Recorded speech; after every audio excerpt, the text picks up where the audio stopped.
Satan. Ang nais ng Diyos, lahat tayo ay muling maibalik sa kanyang poder, na tayo ay maging anak niya uli. And because of sin, dahil sa kasalanan na nagawa natin, nahiwalay tayo. Ang tawag sa atin ay the prodigal son. Humiwalay tayo sa Diyos eh. Hindi naman ang Diyos ang humihiwalay. Kayo ba naniniwala kahit nagkakasala tayo, ang Diyos hindi lumalayo sa inyo? Gusto pa pa nga ng Diyos lapitan eh. Isipin mo, lahat tayo nagkasala. Isinugo niya yung kanyang anak. Siya pa ang lumapit sa atin. Sa halip na tayo lumapit. Eh sapagkat tayo nagpakalayo-layo, ayaw na natin lumapit, para tayong lumapit sa Diyos, pinalapit niya yung kanyang anak. Parang ganito. Hindi tayo, kami ni Mylene, hindi kami nagkakausap. Malayo si Mylene, malayo din ako. Para magkaroon kami ng communication, para ipatawag ko si Mylene at lumapit sa akin, utusan ko anak ko. Anak! Puntahan mo tita Mylene mo. Bakit? Sabihin mo, may sasabihin ako, punta siya rito. Kaya nagpunta siya rito, tinawagan namin. O diba? So, ganun po ang communication. Ang pag-ibig ng Diyos, siya ang lumapit, hindi tayo lumapit. So, through Jesus Christ, sa pamamagitan ngayon ng anak ng Diyos, tinatawagan niya tayo. Magsilapit kayo sa akin. Siya na nga yung lumapit, ang tao ayaw naman lumapit. Anyayahan mo ang tao, ayaw naman nila. Hindi ba? Itong ginagawa natin, this is the message of God para ang tao'y lumapit sa Diyos, pero ang tao ayaw. Alright, balikan na. Dahil si Satanas ay nainggit sa Diyos, lahat ng bagay ng kasiraang ikasisira ng Diyos at ng tao, ginawa at tinarabaho ito ng demonyo ni Satanas. Kaya ang sabi ni Satanas, lalabanan mo ang Diyos, lalabanan mo ang Diyos. Kaya doon pa lamang sa langit ay nagkaroon ng malaking digmaan. The first war begin in where? Heaven. Doon nagsimula ang kudita. Doon din nagsimula ang rebellion. Doon din nagsimula sa langit ang digmaan. At ito'y pinasimulan ni Satanas kasama ng kanyang laksa-laksang mga anghel na sumapi sa kanya. Alam niyo ba kung sino humarap sa kanya? Walang iba kundi si Angel Michael. Who is Angel Michael? That is Jesus Christ. Ibig sabihin si Kristo, si Miguel? Yes! Alam niyo ba ibig sabihin ng Miguel? Ano ibig sabihin ng Miguel? Michael. Ang ibig sabihin ng Michael ay who is like God? Sino ang katulad ng Diyos? And that is the meaning of Michael. Sa Hebrew ay Mikael. Michael. Diba? Ibig sabihin naman ng Emmanuel, ang Diyos ay suma sa atin. And that is Emmanuel. Michael means sino ang gaya ng Diyos. And that is no other than that is Jesus Christ. See? So nakita natin. No? Nagkaroon ng rebellion, nagkaroon ng digmaan sa itaas ng langit. Narito ang the first war na nangyari sa Revelation chapter 12 verse 2, ang sabi, at nagkaroon ng digmaan sa langit.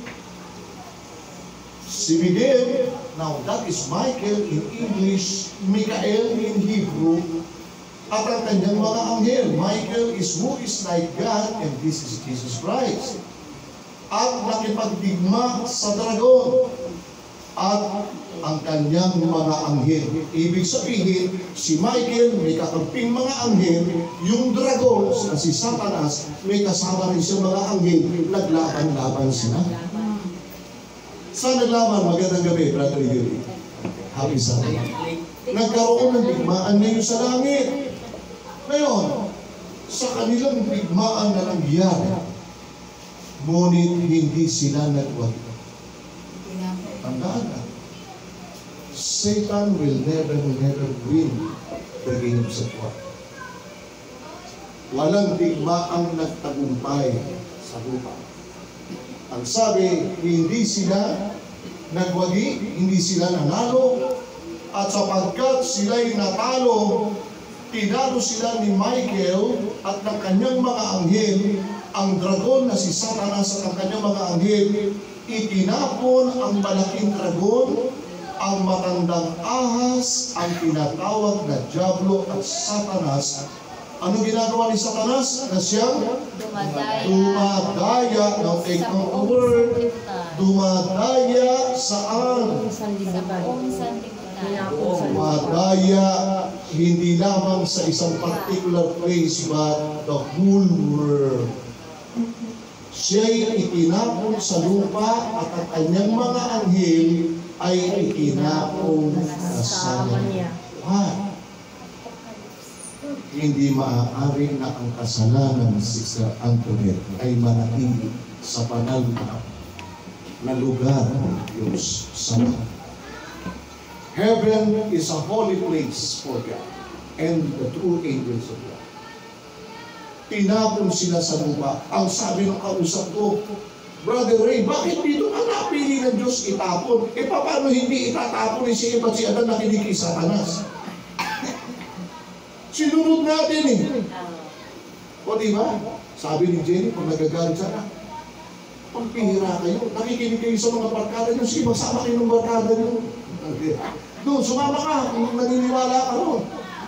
Eh, gano'n na nangyari kay Eva at kay Adan. Bago nagkaroon ng digmaan sa langit, dinaya muna ni Lucifer si Eva. See? Pero nangangampanya na si Lucifer sa langit na sumama sa kanyang rebelyon sapagkat ang sabi niya, ako'y sasampa sa langit, sasambahin din ako ng mga bituin sa langit and the angels. Para ngayon, ma-destroy niya at sumama ang tao sa pagsamba sa kanya kay Lucifer, kinakailangan sirain mo ang tao through temptation. Dinaya at nahikayat niya at doon nagkaroon ng malaking digmaan, itinapon ngayon sa lupa. May tanong sa akin, Brother Yuri, si Sister Antoinette. Brother Ray, pwede kong nagtanong sa akin. Kung ano itatanong mo, bakit hindi pinatay ni Jesus si Satanas? Agad. Oo, hindi ka agad pinatay. Pwede naman niya pong patayin agad yan. Alam mo ba naman? Yun ang tanong ko sa kanya eh. Sinagot niya ako, satisfy ako sa sagot. Sabi ko, huwag na lang patayin. Sabi ko, pag pinatay kaagad ng Diyos si Satanas, kasama ka rin mamamatay. Bakit? Si Satanas makasalanan. Eh, ibig sabihin lahat ng makasalanan, di wala na. Patay tayo na! Walang kanina! Kaya nga. Eh, sumunod tayo kay Satanas eh. Ang pero naman kung papatayin lang si Satanas. Di ba? Kaya nga sabi ko, wag na lang eh. Oo, huwag na lang. Kaya na hindi mo na pinatay si Satanas eh. Bakit? Oras na pinatay ng Diyos si Satanas, kasama tayo. Si Eva at si Adan, pinatay na lang una. Bakit? Sumama eh. Pakinggan ninyo sa unang Timoteo 5:15. Sa panahon pa lang ni Eva at ni Adan, ganito na ginawa ng tao. Pakinggan ninyo. 5:15 ng unang Timoteo. Sa pasimula pa lamang noon ay ganito na ginawa ng tao. Tignan mo. 5:15 ng unang Timoteo. Pasa.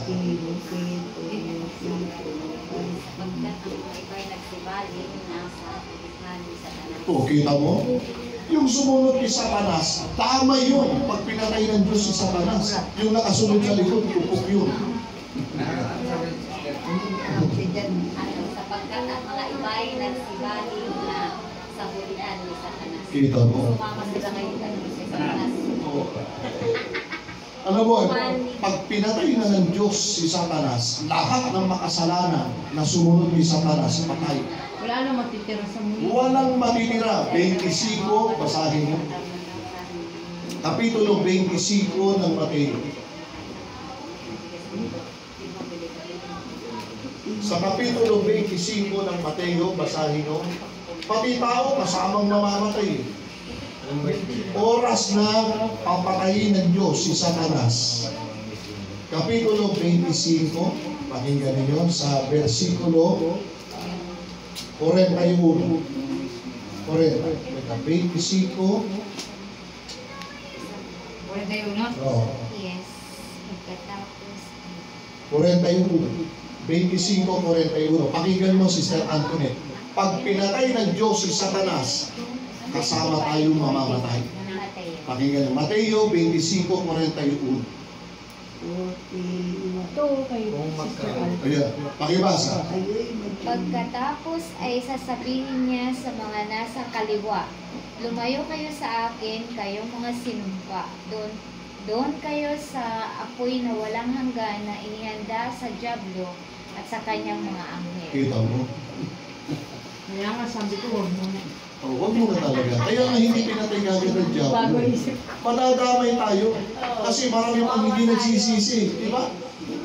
So, ang pagparito ni Kristo, inaantay niya lang tayo magsisila sa lahat ng kasalanan. Kaya Jud-Jud, kalibata pa. Princess, kalibata pa. Huwag kayong padala sa makasanlibutang pamumuhay. Ito, pag-aaralan natin.